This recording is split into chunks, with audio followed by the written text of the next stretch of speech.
Hello, in today's illustration I'd like to show you how to take a proper subcooling and superheat reading. But before you take those readings, there's a couple things that you need to know or need to do before you take those readings. One is if you have a variable speed or digital scroll compressor, it needs to be at 100%. And you can tell that on the variable speed. If you look at the VFD, it should be at 60 Hertz. The other thing that you want to make sure is your supply fan is up at 60 Hertz.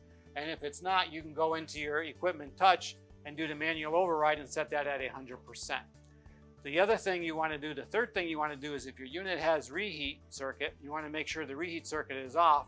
And one way to manually do that is pull the purple wire off of the RHR relay coil or pull it off of BO4 on the expander board. So let me show you how to do that off the relay.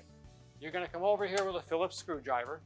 You're going to come in here to the coil, loosen up the screws, remove the purple wire, and that's going to manually disable the reheat circuit. Once you manually disable the reheat circuit, it's going to come out of reheat. You can tell it's coming out of reheat because on the cap tube, on the bleed off strainer, it's going to start getting cold and it's going to start sweating. After the reheat is pulled out, which could take about 15 or 20 minutes, you're going to see it starting to dry up on the bleed off solenoid.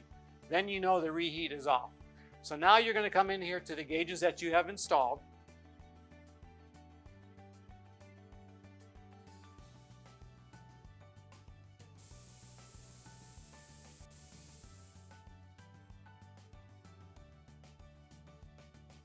And you're going to look at your suction pressure.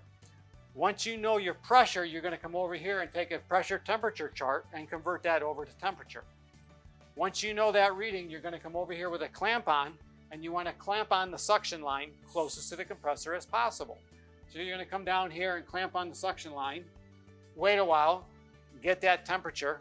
Once you have that temperature, you're going to subtract that from your gauge temperature, and that will give you a proper superheat reading.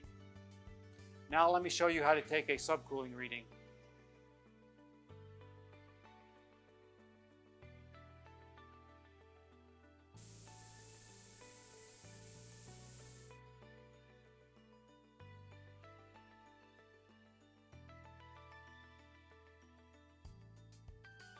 Now that you have your superheat reading, we're going to show you how to take a proper subcooling reading. So with your gauges on, what you're going to do is take your liquid line pressure, convert that over to a temperature. Once you have that temperature, you're going to take your clamp on thermometer and you're going to clamp it on the liquid line. You're going to allow that some time to warm up to get your proper reading. Once you have your liquid line temperature with your clamp on, you're going to subtract that from your gauge temperature, and that'll be your subcooling reading. Now you want to divert back to your chart to make sure that you got the proper subcooling and superheat readings per your chart that we supply. Thank you.